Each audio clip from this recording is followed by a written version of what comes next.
Bueno, buenas tardes. Para los estudiantes del módulo 12, hoy tenemos un conversatorio con Jorge Umaña, que es el coordinador local del gobierno abierto de la Organización de Estados Americanos.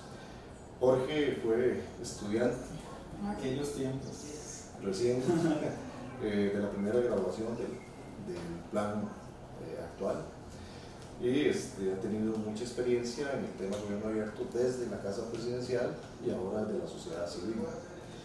Y también con Angélica Vega, que además de ser profesora de escuela, está coordinando un proyecto muy interesante sobre innovación en la administración pública, que ahora vamos a pedir que nos cuente. Ambos están trabajando en este proyecto, y Angélica también formó parte del equipo que estuvo en el gobierno anterior a cargo del proceso de gobierno abierto. La idea es hablar un poquito del gobierno abierto, pero también ir hacia el tema de innovación. ¿Es posible la innovación en el sector público con el enfoque o desde el enfoque del gobierno abierto? Porque la innovación se puede hacer de muchas maneras y de muchos enfoques.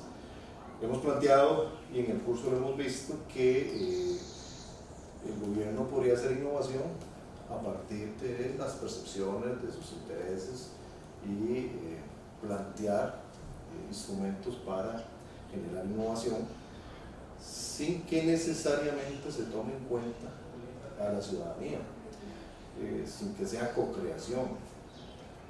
Entonces habría que ver el tema de la co-creación, que es una de las características del gobierno abierto, a ver si realmente la co-creación nos permitiría la innovación en el sector público. Como les digo, el tema es posible, es factible, cuáles serían los factores que potencian esa co-creación que vaya a llevar a la innovación, que lleve a generar valor público en forma conjunta. O bueno, cuáles son los factores que incidirían en que no se pueda, o que limitan esa capacidad. Entonces, antes de empezar, voy a pedirle a Jorge que nos comente un poquito cuál fue la experiencia de salir de la Escuela de Administración Pública, todavía como estudiante, llegar a Casa Presidencial y entrar con un proyecto tan novedoso como fue el impulso del gobierno abierto. Que nos cuente un poquito la historia, cómo empezó, y después cómo llegaste a ser el coordinador local del gobierno abierto. Bueno, cosas que normalmente a uno le pasan cuando uno entra a una institución pública. Es complicado saber a qué uno va. Entonces, en el momento que yo entré a presidencia, no entré directamente al tema del gobierno abierto, sino que entré a un asunto administrativo, que incluso era la dirección de Angélica, y empezamos a trabajar las cuestiones de presupuesto. En ese momento, a la entrada del gobierno de Luis Guillermo, había muchas solicitudes de acceso a la información, que es el primer pilar del gobierno abierto. El tema de acceso a la información es uno de los elementos necesarios para lograr los fines, digamos, el fin último del tema del gobierno abierto. Entonces entraban muchas solicitudes de acceso a la información en temas de salarios, de gastos del presidente, cuestiones que en realidad no tenían valor para la ciudadanía, pero que generaban un morbo tanto para los medios de comunicación como para la ciudadanía. Entonces empezamos a hacer estudios de análisis de información de hacía muchos años, incluso trabajamos 3 administraciones anteriores, que fue la de Oscar Arias, la de Laura Chinchilla y la de Luis Guillermo, como para demostrar la dinámica que tenía el presupuesto. Y esto, digamos, no solo era para lo interno ni para los medios de comunicación, era para todos, porque era un ejercicio que no se había hecho y que no había claridad, ¿verdad? Todavía estaba esa difusión en el proceso de la gestión de la información y la gestión del conocimiento en esos temas. La gente todavía no tiene claridad cómo se maneja un presupuesto, cómo se formula, por qué va en aumento, por qué se gastan unas cosas, por qué no se gastan otras, porque en otros lados se generan ahorros. Entonces era un proceso ahí que estábamos gestionando desde el espacio de cómo se manejaba el presupuesto del talento humano, para hacer procesos de transparencia, rendición de cuentas sobre lo que estaba sucediendo en la Casa Presidencial. Mientras sucedía paralelamente eso, surgía desde el despacho de la viceministra la necesidad de empezar a trabajar el tema del gobierno abierto, y pues ahí fue donde se empezó a conformar un equipo que era realmente multidisciplinario, compañeros de ciencias políticas, de administración pública, diseñadores gráficos, que incluso era un compañero de administración pública que fue Andrés, que digamos tenía habilidades gráficas y de plataformas, de sociología, y realmente era un equipo multidisciplinario que tenía experiencia y conocimiento en algunas cuestiones, pero no era que éramos expertos en gobierno abierto, sino que en ese proceso de generación del plan de acción o de la estrategia del gobierno abierto fue donde todos en realidad empezamos a estudiar, a entender, a conocer lo que era realmente el gobierno abierto, los pilares y que era, digamos, cuáles eran los elementos que intervenían para que el país fuese exitoso en ese tema. Estuvimos trabajando durante 3 años en ese proceso y conforme fue evolucionando nos fuimos especializando en áreas, en algunos procesos, y mi área de trabajo fue el tema de datos abiertos, digamos que era el que tenía más camino recorrido en el tema de acceso a la información y también en el de manejo de datos. Entonces así fue como yo empecé a surgir, digamos, en esa línea, porque por ejemplo Angélica trabajó en temas de lucha contra la corrupción, que era todo el tema de transparencia y rendición de cuentas, en temas de contrataciones, de sistemas de monitoreo de las recomendaciones de la auditoría, ¿verdad? Entonces cómo se transformaba la administración desde esos espacios. Nos fuimos especializando, mientras otros trabajaban participación ciudadana, lucha contra la corrupción en otros temas como transparencia de infraestructura y esas cuestiones. Participación estaba Francela Valerín. Sí, Francia estaba es que en realidad Francia fue la primera que empezó a coordinar, entonces ella estaba como en otros, pero digamos, llegó un punto que teníamos tanto que hacer en todos los espacios que nosotros íbamos caminando todos en nuestros proyectos y obviamente rindiendo cuentas y pasando todo ese proceso. Entonces llegó el momento que cada quien fue experto o coordinador y encargado en su área y fue lo que fuimos sacando. Después de eso, bueno, ya se acercaba el cambio, entonces mucha gente se iba yendo, iba entrando, iba saliendo, y fue cuando yo asumí la coordinación general del gobierno abierto, que fue en agosto del año pasado hasta ahora enero. Y dado que yo trabajé específicamente todos los procesos de acceso a información y datos abiertos con la OEA, es por eso que, digamos, eso es el chiste que yo hago. Ahora tengo trabajo gracias a lo que había coordinado con la OEA, porque el proyecto para el que yo trabajo es de la OEA y se gestiona desde la dirección que nos daba a nosotros el aporte y el apoyo. Perfecto. Y Angélica, ¿cómo fue ese encuentro con el gobierno abierto? Bueno, es muy parecido al de Jorge. En realidad la llegada al gobierno abierto tiene que ver, en el caso nuestro, totalmente con transparencia. Como nosotros estábamos en el área de recursos humanos, al inicio de la gestión presidencial hubo muchísimo requerimiento de información de contrataciones, de salarios, de pagos de horas extra y todo. Entonces internamente nosotros nos vimos en la necesidad de presentar y hacer que las autoridades y también los periodistas y la ciudadanía comprendieran los datos que nosotros les estábamos dando. Entonces, desde ahí, desde esa primera visualización en la que Jorge me ayudó, bueno, prácticamente él hizo la herramienta, junto con la visualización y los requerimientos que nosotros teníamos, es que nos permite el acceso a este pilar que se estaba trabajando de gobierno abierto. Y eso me lleva, digamos, tal vez a concluir en esta parte que todo lo relacionado con gobierno abierto y esto que estamos trabajando de innovación no es nada abstracto, sino que tiene que ser cuestiones muy enfocadas a resolver necesidades y desafíos concretos. Algunos de servicios públicos, algunos de necesidades y requerimientos de información, etcétera, pero siempre enfocado a que la gente sienta que en el gobierno se están haciendo las cosas y que se les está diciendo y saben qué es exactamente lo que se está haciendo. Yo después de ahí, después de que ya incursionamos en el tema de gobierno abierto, trabajé en 2 proyectos grandes. Uno fue con el servicio civil, que es un tema que a mí me interesa mucho porque tenemos grandes desafíos como país, y que se logra resolver a través de una aplicación informática que permite que la gente pueda subir su expediente 24/7 a la Dirección General del Servicio Civil, que aunque suene totalmente, no sé, que no tenga ni pie ni cabeza, porque ya muchas empresas o transnacionales utilizan mecanismos de este tipo, pues lo cierto del caso es que en el caso, para las instituciones nuestras, pues eso no se da. Y lo otro fue en búsqueda de la transparencia. El segundo proyecto fue una sistematización de las recomendaciones de las auditorías internas y esto se da porque durante el proceso de construcción del segundo plan de acción la gente dice que los informes de auditoría los engavetan. ¿A qué se refiere? Que las auditorías hacen su proceso, dan su parte y que nadie sabe qué sucede con esos informes. Entonces, lo que se propuso y se implementó en todo el Poder Ejecutivo, y al momento de la salida había varias empresas públicas o instituciones desconcentradas que estaban ya trabajando en eso, lo que se hizo fue una herramienta de sistematización muy básica, pero que le ayudó a las autoridades y a los mismos funcionarios a saber cuáles recomendaciones la auditoría había hecho, qué hallazgos, qué recomendaciones hacía, y dar el seguimiento de si eso se estaba haciendo algo. Al inicio fue muy interesante porque al inicio la matriz se hizo con unos semáforos, entonces si estaba en rojo era porque no se había dado respuesta. Y uno de los primeros hallazgos que hicieron las autoridades, los jerarcas de ese momento, es que casi todo estaba en rojo.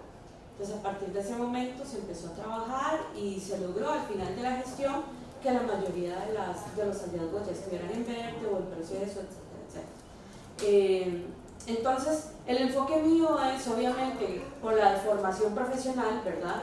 Tratar de que las instituciones públicas desarrollen mejor su papel, desarrollen capacidades, aprendan a trabajar enfocado a lo que la gente realmente requiere, sin que se necesite hacer grandes procesos de pensamiento, sino resolviendo cuestiones que parecen muy simples pero que tienen gran impacto. Okay.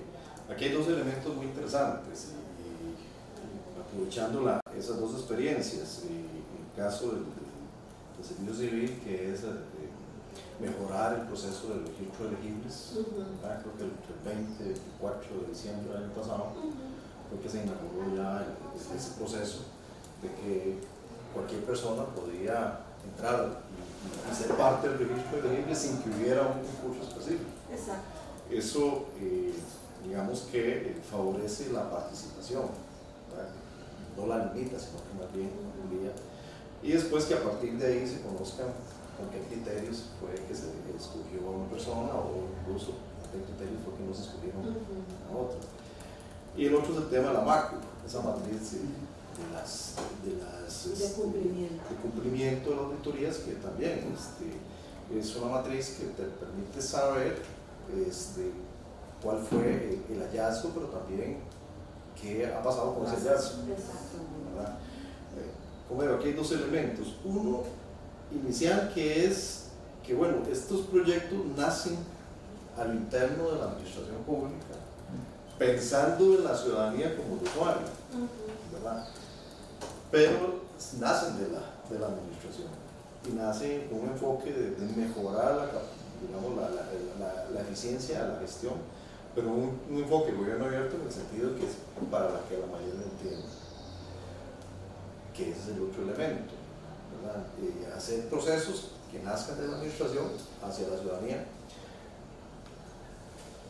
que digamos que no es nuevo, es un elemento que de alguna manera con enfoques de cliente, por ejemplo, en otros procesos se han hecho. Aquí es un proceso un poquito más amplio del elemento global, pero el segundo elemento es que tiene que ser el lenguaje de las personas, en el lenguaje ordinario, no un lenguaje de un cliente especializado que va a entender, va a dar una matriz y va a entender las columnas porque ya domina el tema, sino a cualquier persona. Sí.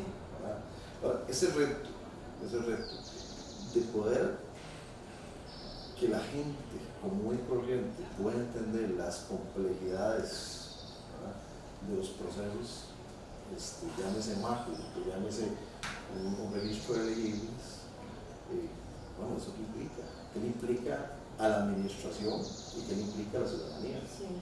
Vamos a ver, aquí hay algo muy interesante. Yo creo que a la ciudadanía le resulta compleja la relación con las instituciones porque nunca ha sido pensada en función de la gente. O sea, ha sido pensada en función de satisfacer requerimientos principalmente legales.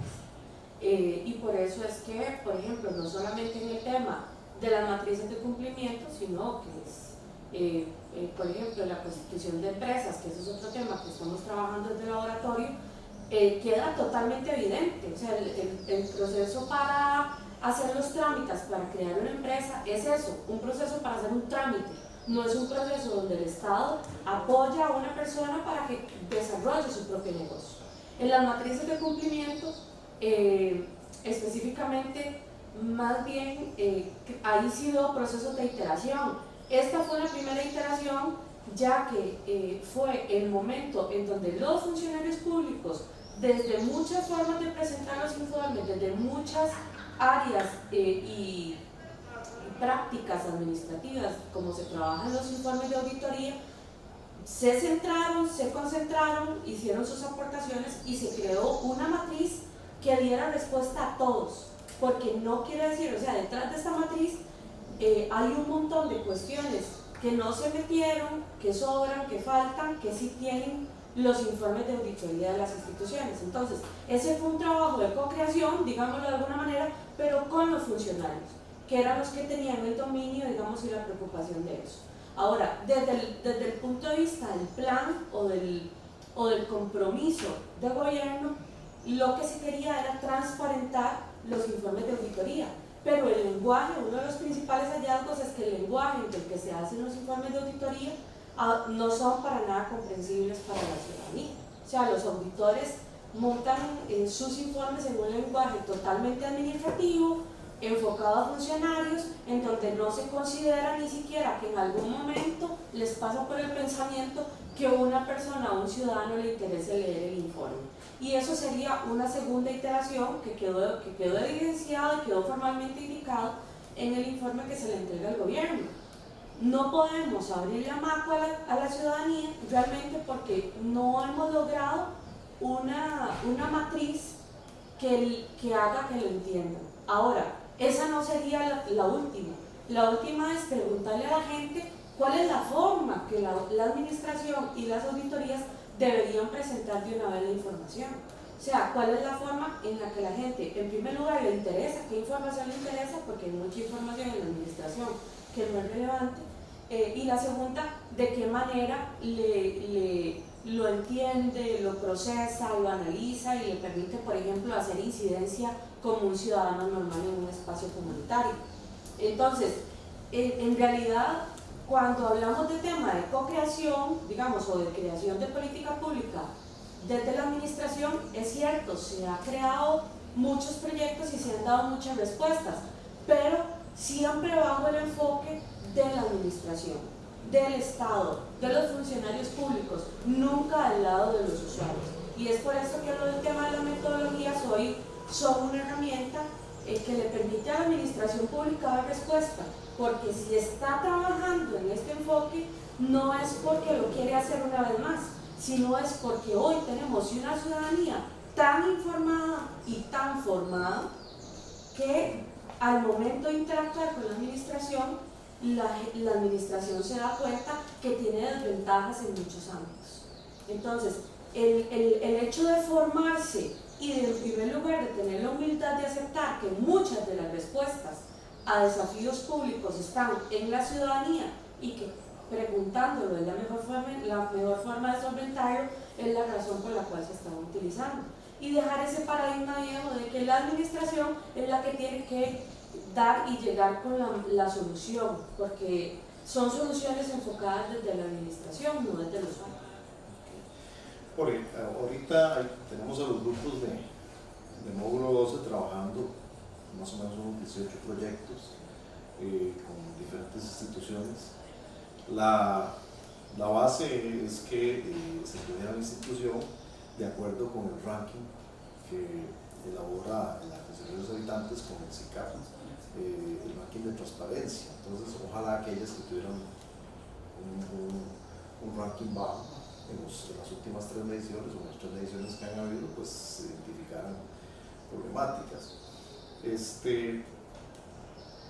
Muchos de las realidades que han encontrado los estudiantes y también motivados, yo digo, por la práctica que hemos tenido aquí en la escuela, es tratar de ir a esas instituciones, encontrar algún contacto, algún interesado, para ver qué es lo que la institución le gustaría mejorar, ¿verdad?, de cara a esos índices de transparencia transparencia, ya sea temas de acceso a datos, ya sea temas de participación, y a partir de ahí generar un proyecto. Sin embargo, hemos tratado de cambiar la tónica, o sea, cambiar el esquema de pensamiento, que de ser un poco diferente a lo que estamos acostumbrados en la escuela. Es decir, desde la ciudadanía, los estudiantes como miembros de la ciudadanía, identificando una problemática en la relación con la administración pública, ¿qué propondrían ellos como ciudadanía? Sin tener que esperar que la administración pública del visto bueno y esté de acuerdo. Eso nos lleva a un tema que hay que partir de que hay que conocer qué es lo que es relevante para la ciudadanía. O sea, ¿para qué la ciudadanía va a conocer la información de las máquinas? ¿Para qué?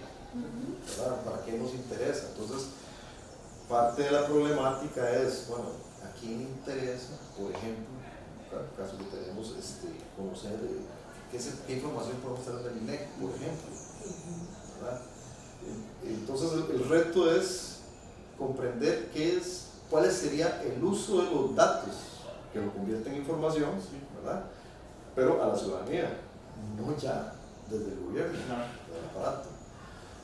¿Cómo ves ese reto vos? Bueno, a nivel general como país tenemos como 25 retos en el tema de datos abiertos. Lo primero es el tema cultural, ¿verdad? Todavía estamos en la era en que las instituciones son los dueños de la información. A pesar de que la sala constitucional se pronuncia, que el salario es público porque soy funcionario público y estoy sujeto a ser financiado con recursos públicos, entonces todavía tenemos que romper, digamos, con esas barreras culturales. Otro elemento importante es que no tenemos un panorama claro en el tema de digitalización de la administración pública. Entonces es otra cuestión que no nos ha ayudado a definir cuáles son los sistemas o las formas en las cuales yo voy a empezar a recolectar información. Entonces, además de que hay un tema cultural, existe un proceso de ineficiencia para la gestión de información. Lo tercero, son como 20, pero voy a tratar de hacerlo lo más pequeño posible. Lo tercero es que los funcionarios públicos no están acostumbrados a trabajar con base en datos, con base en evidencia, y por ello no tienen la necesidad de recolectar datos. Entonces vea qué complicado es este proceso. Cuando se empieza a trabajar transparencia, rendición de cuentas, a lo primero que se le da énfasis es a los temas administrativos, porque es lo que posiblemente en la norma esté determinado en la ley de administración pública, en la ley de peticiones, leyes contra la corrupción, etcétera, etcétera. Entonces, compras públicas, salarios, presupuestos. Que está muy condicionado por el tema de la lucha contra la corrupción. Exacto, entonces todo eso está asociado a ver que la gente está entendiendo cuál es el manejo de los recursos en las instituciones. Pero resulta que a la gente eso no le interesa, y era el ejemplo que ponía al principio. Cuando en presidencia se empezó a poner los salarios en dato abierto, las compras, la cantidad de vinos que se compraban para que las reuniones del presidente, que en realidad eran cero porque no había presupuesto, solo que se generaba un morro, pues dejaron de hacer las consultas. Entonces, exacto, entonces el tema de datos abiertos entra en una divergencia como hacia dónde ahora hay que manejar el tema, porque se invierten, y esto no solo es en Costa Rica, son procesos que han vivido todos los países.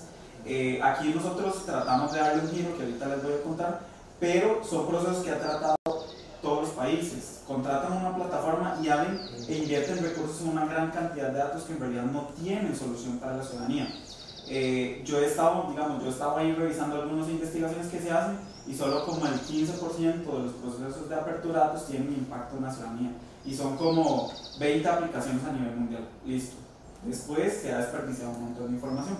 Un caso interesante es el del gobierno de Canadá, que en un año tuvo 300.000 conjuntos de datos. Imagínense lo que es almacenar 300.000 conjuntos de datos, del cual no tenían utilidad. Entonces al final ahora publican como 20.000, que aún así es un montón, pero ya ellos se dieron cuenta que todo ese proceso ineficiente que estaban haciendo para abrir datos no tenía impacto en la ciudadanía.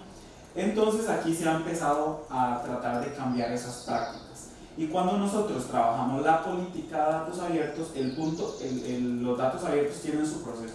Entonces, cómo se abren, para quién, cómo, cuándo, el periodo de actualización. Y el punto número 1 que nosotros establecimos es determinar, conocer y establecer la demanda de datos, que está sujeto además a un plan de acción, un poco para que se entienda además que no es una idea de una administración, sino que se entienda que es una nueva práctica a incluirse en la administración pública para tener un acceso eficiente a la información que realmente tiene valor público. Entonces, por ejemplo, lo primero que tiene que hacer la institución es conocer la demanda.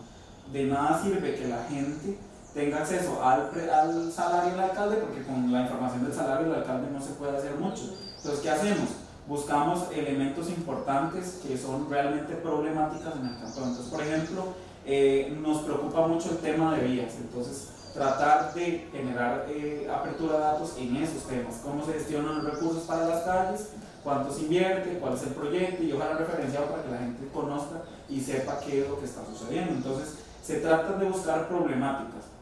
Eso fue, digamos, para el primer plan de acción en temas de gobierno abierto. Ahora viene el segundo plan de acción y nosotros decimos, nosotros tenemos que organizarnos en algunos temas para generar experiencia y dar ejemplo. Entonces, por ejemplo, somos el primer país del mundo que está haciendo un estándar de datos abiertos en temas de cambio climático, con base en los datos que tiene el Sistema Nacional de Métricas de Cambio Climático establecido por el Ministerio de Ambiente. Entonces estamos tratando se está implementando la política de datos, o sea, la política general en ese tema, para generar experiencias y buenas prácticas. Y de manera paralela se hizo una metodología de atención de demandas de organizaciones sociales en esos temas, un poco para ver si realmente esa información que es tan relevante para el país está teniendo impacto y valor en la ciudadanía. Y ese es el giro que se le ha estado tratando de dar para evitar grandes esfuerzos en cosas que no tienen realmente valor e impacto. Otro ejercicio que fue bastante curioso fue el que yo hice con pymes del sector turismo. O sea, ellos tienen, que es importante porque además el tema de sensibilización en acceso a información y datos abiertos debería ser una función de las instituciones del Estado, y eso no está claro, y entonces la sociedad civil, el ciudadano corriente, o como le queramos decir, no tiene esa sensibilización de que yo tengo mi deber y mi derecho de ir a solicitar información. Entonces, ¿cuál fue el ejercicio que hice? Desde el sector privado, las pymes del sector turismo, en una cámara específica, ellos tenían claro su visión de negocio, hacia dónde querían ir, cuáles eran las necesidades y qué proyectos iban a acuerpar esas necesidades.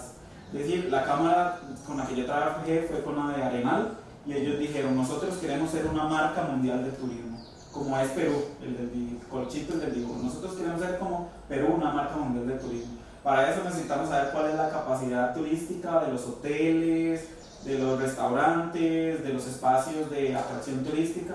Necesitamos acceso a infraestructura, necesitamos un aeropuerto, no sé qué. Pero para hacer esos proyectos necesitamos información. Ellos no sabían que ocupaban esa información. Sino que entonces fue un esfuerzo con el cual nosotros trabajamos para determinarles los requerimientos de información para que ellos pudieran potenciar sus proyectos y sus visiones. Entonces, también hay que trabajar no solo en la atención de demandas, sino en la generación de demandas, porque hay muchos actores en la sociedad civil, en el sector empresarial o en otros sectores, como incluso la academia, que no conocen o no entienden todavía la dinámica del derecho a acceso a la información pública, que por medio de datos abiertos podría ser mucho más eficiente de acuerdo a una planificación estratégica con la institucionalidad. Entonces todavía tenemos además el reto no solo de atender la demanda, sino de además generar demandas para atender esa responsabilidad, que es, por ejemplo, uno de los principios del acceso a la información. Como las instituciones capacitan a la sociedad civil para que entiendan que tienen todo el derecho de solicitar datos e información. Eso nos lleva entonces a digamos, un papel del Estado un poco diferente, porque inicialmente aparece el gobierno como el que va a definir qué es el gobierno abierto. Y define qué proyectos, qué resultados se requieren. Es decir, si uno no ve, eso es un enfoque desde la oferta. Es el mismo Estado diciendo qué es lo que debería hacerse. Lo que está planteando es un enfoque basado en la demanda. Es decir, que no es, el papel del Estado ya no es definir cuál es el problema, cuál es la solución, ¿verdad? Y decirle a la gente, venga y sentémonos solamente, sino que además, o más bien, es ir a facilitar la definición, la detección de cuál es la demanda, ¿verdad? Y a partir de ahí trabajar. Pero eso nos implica que no son demandas generales, ya no podemos hablar del concepto de ciudadanía en abstracto. Es decir, tenemos que hablar de sectores, de grupos específicos con necesidades específicas. Ya el bien común no es un bien común general o genérico, sino el bien común ya está sectorizado y definido. Eso implica un reto enorme. Es un, perdón, es, desde el punto de vista del modelo de gestión pública, eso implica un cambio en la estrategia de modelo. Sí, lo que te iba a decir es que además de que el Estado hoy debe de consultar más a la ciudadanía, tiene un papel mucho más protagónico en el tema de formación del ciudadano. Porque una administración, como vos lo decís, basada en la demanda, sin una previa sensibilización de la persona como ciudadano, la persona, vamos a ponerlo así, nosotros estamos muy bien educados para funcionar como clientes de un mercado. En eso todos los días practicamos, todos los días aprendemos y somos buenísimos para quejarnos como clientes, etc.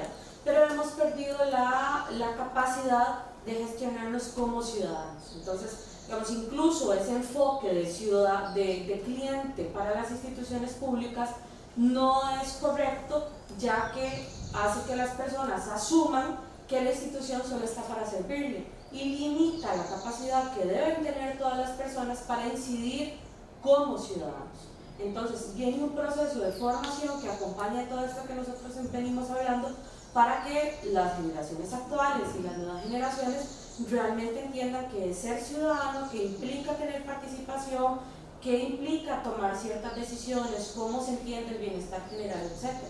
Porque además legalmente ya esta diferenciación está dada. O sea, ya legalmente el Estado tiene obligaciones con la generalidad y con los grupos determinados o específicos que tienen diversas necesidades. Entonces, definitivamente hay un cambio de enfoque, debe haber un cambio de enfoque, pero que no solamente le corresponde al Estado, porque si no estuviéramos partiendo de nuevo de que el Estado es el solucionador todo, el que define todo. No, hay que formar a la ciudadanía, porque en la medida que se forme y que aprenda a gestionarse sobre este nuevo paradigma, es de donde realmente va a venir la innovación. Eso también nos da dos ámbitos de trabajo del Estado. Uno es el tema de participación y el otro es el tema de co-creación. A veces lo vemos como una sola cosa. Participar y co-crear, que es lo mismo. ¿Qué pensás? No, vamos a ver, básicamente, si la gente lo ve así, está incurriendo en un error, porque dentro de los pilares del gobierno abierto, la idea es que se separe lo que es la participación y la colaboración, que intrínsecamente en la colaboración está el tema de co-creación, porque hablamos ya no solo de que yo opino y participo de cómo podría mejorarse o hacerse algunas cuestiones, sino que yo ya soy un actor que propone, que genera cambios, que genera evaluación. En realidad la co-creación es como todo un proceso. Yo participo, incido, formulo, implemento, soy como co-implementador, que es como se le podría decir. Pero sí no se pueden juntar, porque la idea de la co-creación es no solo la consulta pública, aquella que estamos acostumbrados a hacer y que participan 5 o 6 personas, sino la co-creación hace un llamado a las autoridades, a las instituciones públicas, donde en un espacio de horizontalidad todos tenemos los mismos derechos, todos tenemos las mismas habilidades y capacidades, y lo que queremos potenciar es un tema público. Entonces, separar eso creo que es muy importante y muy necesario, porque no se pueden ver de la misma forma. Y porque técnicamente y legalmente la participación tiene un límite. Usted participa y escuchamos su criterio. Listo, ya en la co-creación se da una transformación, que incluso a mí no me gusta llamarlo tanto co-creación, sino porque co-creación ya hace un llamado a crear algo. Me gusta más llamarlo colaboración, que es cómo todos nos involucramos en un proceso, y que no es un proceso que tiene un ciclo de vida para la creación, ya sea de un plan, de un proyecto, de una política o de una estrategia, sino que estamos hablando de algo que va más allá. Pensémoslo más técnicamente, el ciclo administrativo, cuál es la intervención de todos los actores en ese proceso. Entonces, llevarlo a colaboración para mí debería ser lo indicado, y entender que participación es una etapa de la colaboración incluso, porque yo me involucro en cierta parte. Ya después cuando tomo acciones, cuando soy parte, cuando soy un agente fiscalizador, cuando incluso pongo recursos, porque puede ser que un agente externo pone recursos por ser parte, o evalúa, o es parte del grupo de control que está en ese proceso, en esa política. Entonces también ver que la colaboración es más allá que la participación. Eso implica que cuando estamos pensando en colaboración, que también podría ser involucramiento, que es diferente a participar. Claro. O sea, cuando está involucrado, eso tiene que poner su sacrificio, parte de sí mismo. Hay le dicen el engagement o el compromiso, es decir, yo estoy ahí también siendo partner de la institucionalidad para sacar un tema que en realidad no es un tema de élite, sino es un tema público que hay que resolver entre todos. Ok, eso implica que, bueno, que la gente tiene que tener muy claro el para qué. Es decir, si vamos a participar, o co-crear, o colaborar, tenemos que tener muy claro el para qué. Uno podría decir, bueno, por lo menos lo que he identificado son 3 grandes áreas de colaboración. En el tema de políticas públicas, ¿verdad? Que tal vez donde ha habido más experiencia en el país es cuando se formula la etapa de formulación de la política pública. La etapa de toma de decisiones de la política pública se la deja el Estado, claro. ¿Verdad? Ahí no ni se participa siquiera la sociedad civil en la toma de decisiones. Después viene la etapa de implementación, ¿verdad?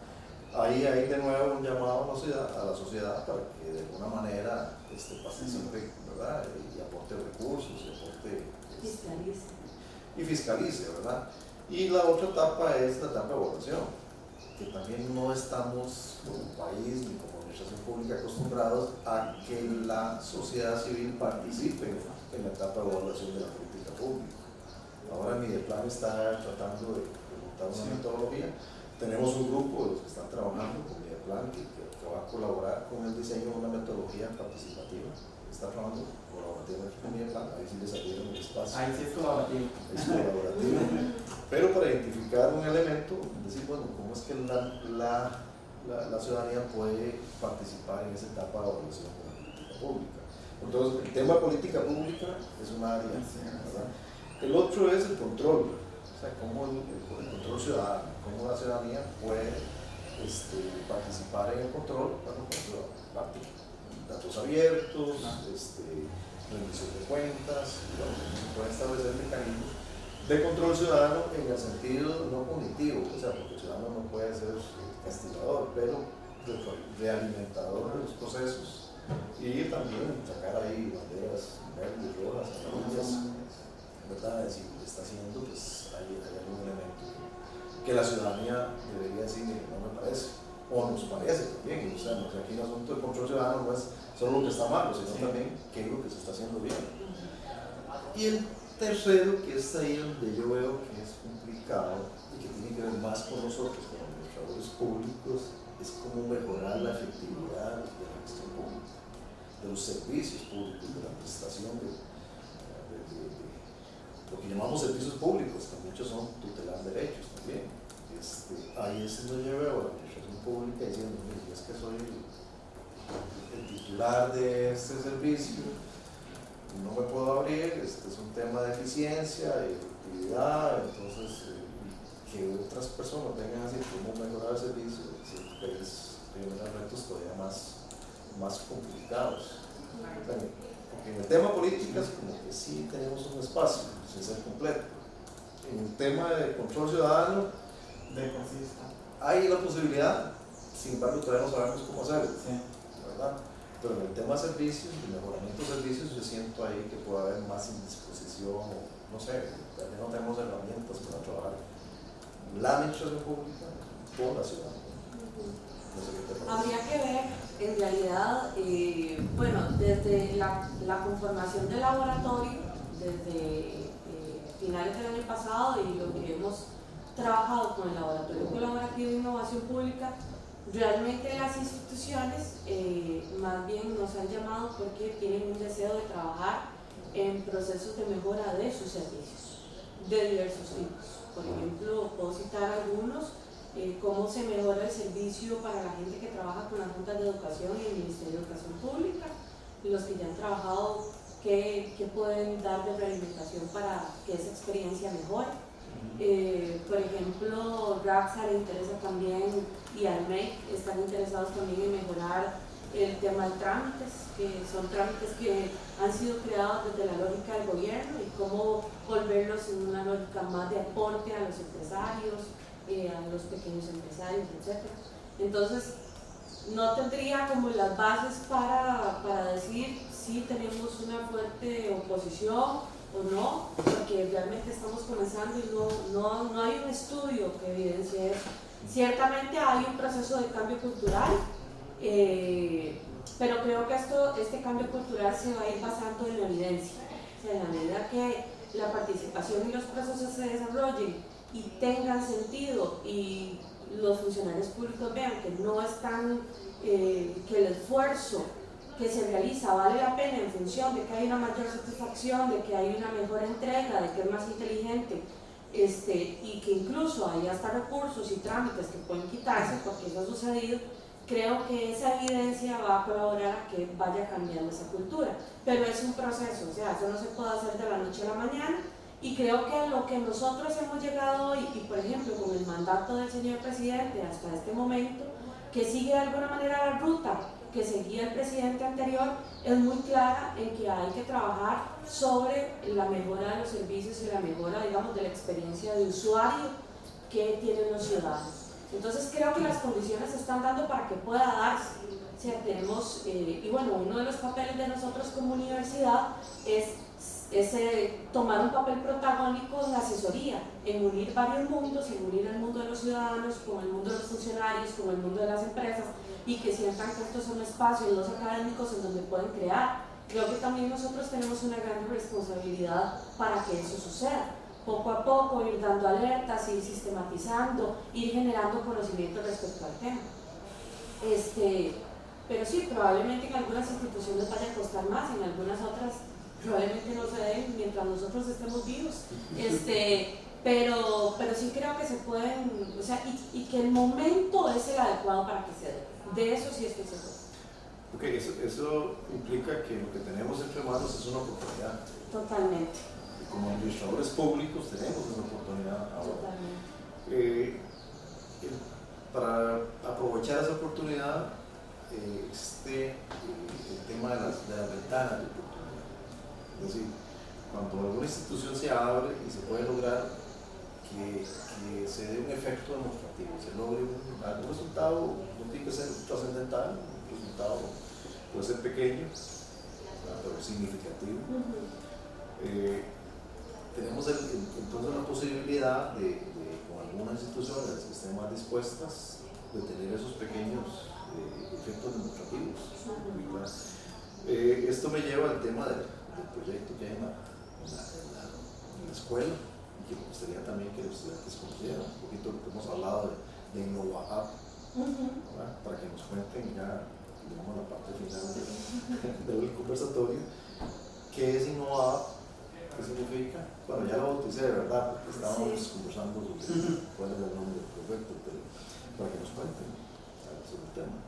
Bueno, InnovaHub es el nombre pequeño del laboratorio colaborativo de innovación pública que se crea en el año 2017 a través de un nombre diferente que es Idea Pública, por la profesora Adriana Núñez y Leonardo Castellón.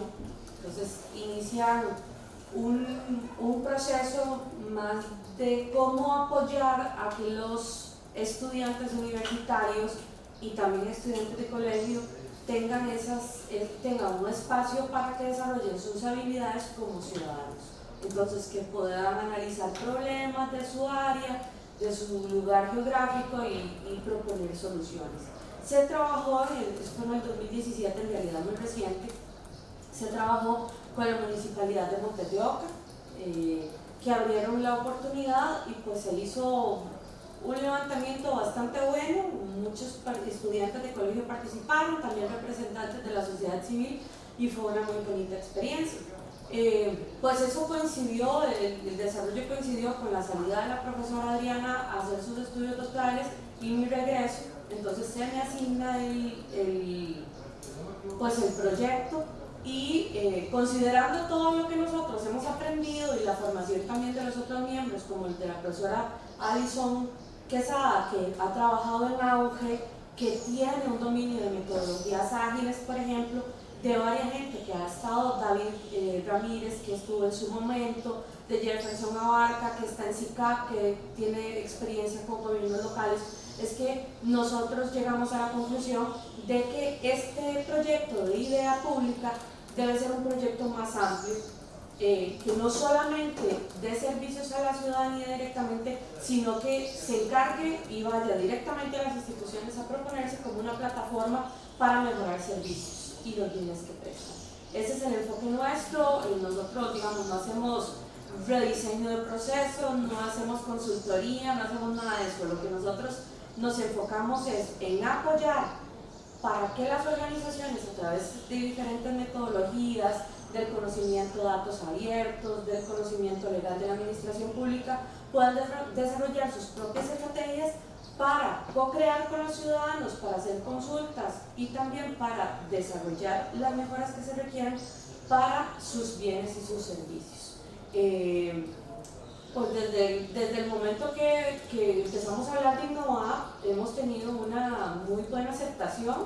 En realidad ya tenemos varios partners en la administración pública y bueno, que se van a ir consolidando y formalizando, pero por ejemplo en el próximo mes vamos a tener presencia en el Congreso de RACSA, de Innovación de RACSA, donde vamos a tener participación, la presentación del director de la escuela, presentando el laboratorio, pero también nosotros estamos desarrollando una estrategia de levantamiento de información y de presentación de datos. Entonces, el laboratorio tiene esa finalidad, ayudar a mejorar la eficiencia de las instituciones, efectivamente, acompañándolos, o sea, no es haciéndoles el trabajo de las instituciones, pero tampoco dejándolos solos. O sea, que los funcionarios, junto con la ciudadanía, también sientan que hay gente detrás que tiene conocimiento, que puede apoyarlos, pero que están recibiendo esa información para mejorar sus capacidades y que luego puedan hacerlo solos. O sea, nosotros no vamos a estar, y la idea no es que Innova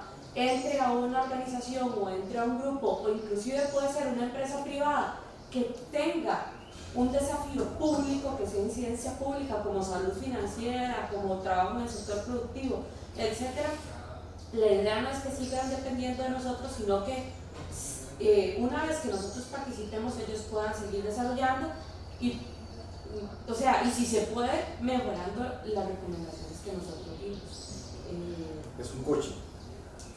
Pues no sé, puede ser algunas cuestiones de coaching, algunas cuestiones de mentoría, dependiendo de lo que las instituciones requieran. Algunos procesos también van a ser de autodescubrimiento.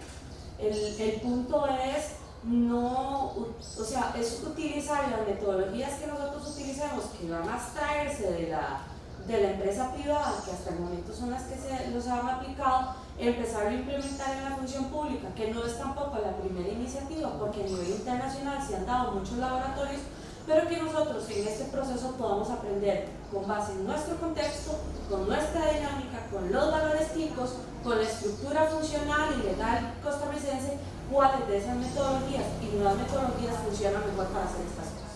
Entonces también es un espacio de generación de conocimiento, esperamos que sí. Sí, y de hecho uno de los elementos que siempre tratamos de impulsar desde la reinvención del laboratorio fue el tema de tener acceso a la información, ¿verdad? Tratar de superar todos estos retos que yo les conté desde un espacio de transformemos la administración, transformemos los servicios, porque estábamos acostumbrados, incluso cuando hacíamos trabajos en la universidad, que hacíamos propuestas de proyectos, de planes, de políticas, pero sin base en evidencia. Entonces, la idea es que el tema de datos, de acceso a información que es realmente pública, esté transversalmente en todas las etapas, conocer el contexto, cuáles son las brechas, dónde ya hay acciones, dónde ya no, para hacer que el abordaje innovador o disruptivo vaya hacia algo que realmente vaya a cambiar el proceso o vaya a generar una incidencia directa a donde esperamos, porque un bien o servicio no está generando el efecto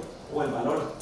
Veámoslo como el tema del impacto de los datos, ¿verdad? Al final de cuentas la información pública es un servicio que nuevamente se le está dando a la gente, entonces ver cómo hacemos que eso sea ahora más eficiente, pues con base en datos y en evidencia, que no es tampoco mucho lo que hay, sino que más bien también estamos trabajando en procesos de sensibilización para que eso se empiece a dar, para que empiece a ser cultura. Es, digamos, un elemento sólido en el proceso de laboratorio, de ideación, de generación de experiencias, para que además sean lo más finas y acertadas posibles al ecosistema, a la sociedad o al grupo al cual se le quiere tener un impacto. Sí, a los estudiantes del módulo se les ha hecho énfasis en que no es un proceso de amplitud, de temas, de ideas, sino que es más bien desprofundizar. Yo les digo que no es aprender a nadar y chapotear arriba, sino de aprender a bucear, para poder meterse en un tema más específico, más concreto, entendiendo desde un enfoque desde la demanda, entonces, ¿para qué vamos a tener la información? ¿Para qué vamos a participar? ¿Para qué vamos a co-crear? Y teniendo muy claro eso, ¿cuál es el valor que se está construyendo, el valor público? Totalmente, y que no necesariamente en esto, aunque la tecnología juega un papel muy importante, no todas las respuestas se basan en procesos tecnológicos. Porque tiende a machotearse eso. Exactamente. Entonces, en este país, por ejemplo, se han dado y se han desperdiciado un montón de esfuerzos para hacer apps, para dar soluciones a problemas que se supone que con una app se van a solucionar, pero nunca le preguntaron a la persona. Entonces, no solamente no le preguntaron, sino que además le dan más información, se convierte en algo que la gente no está dispuesta a bajar el app porque no lo usa o lo usa eventualmente. Entonces, también estas metodologías sirven para entender que no todo pasa por el tamiz de la tecnología, que hay muchas cosas que son mucho más sencillas, que tal vez es una solución del tema de comunicación o una modificación pequeña, pero que sea una solución que a las personas les sea significativa. No es abarcar unas grandes soluciones, sino soluciones pequeñas pero muy importantes que cambien la calidad de vida de la gente, que se la simplifiquen, que le generen satisfacción, que ayuden para que las personas puedan realizar, de acuerdo con sus características o las necesidades, procesos o simplemente interactuar de una mejor forma con las instituciones públicas. No se pretende resolver los grandes desafíos de la administración pública, porque además los grandes desafíos de la administración pública son muy cambiantes. La administración va a cambiar en la medida que la sociedad cambia, y nuestra sociedad cambia día con día. Entonces, es más enfocado hacia eso, hacer algo muy práctico, y a que los estudiantes que participan pues apliquen sus conocimientos con base en la experiencia, que eso es muy significativo en el ámbito educativo. Bueno, para finalizar, los estudiantes están próximos a presentar el 9 de julio sus proyectos. Muchos están preocupados porque sienten que ya tiempo no les dio. Me gustaría así que les dieran, no sé, un consejito de último minuto a los estudiantes, a ver qué les darían de último minuto. Para terminar el proyecto, bueno, o sea, que lo que se empieza se termina. Tal vez no, los proyectos yo siempre les digo, incluso para los trabajos finales de graduación a los estudiantes, que no se enfoquen en resolver cosas grandísimas o que sea la panacea. O sea, no está mal uno pretender o resolver temas importantes, pero que piensen que muchas veces en la simplicidad está el detalle. O sea, que muchas cosas se han resuelto o grandes respuestas se han dado en pensar en cuestiones muy concretas, que son relevantes para las personas. Y bueno, que ya estamos a mediados de junio y ya casi acaba el tiempo, ¿verdad? Hay que organizarse. Sí, hay que aprender a trasnochar. Sí, dominar la frustración, trasnochar, etc. Pero que los procesos creativos que se desarrollan en la universidad o en cualquier lado siempre son un proceso muy valioso para uno y que en algún momento todo esto que ellos que están pasando y que viven, definitivamente les ayuda. Jorge, vos que pasaste por sí, ya no me acuerdo, pero está bien. Ya no me acuerdo, pero está bien. No, yo voy a tratar de ser el consejo millennial, que escojan la opción más loca que se les ocurra, la más loca, y que traten de probarla con alguien, con la abuelita, ojalá si pueden, ¿verdad? Porque es como el reto que todos tenemos. Cuando la abuelita entienda lo que estamos haciendo en las instituciones, ya va a tener realmente el impacto y el valor. Entonces, que traten de escoger la opción más loca que tengan ahí en mente. Eso además les va a ser el elemento diferenciador del proyecto y va a dar la señal de que el curso tuvo el efecto que se esperaba, y que lo prueben nada más, y que si no sirvió, pues eso les va a ayudar para que mejoren la propuesta, la idea. Pero parte del proceso de la innovación es también errar.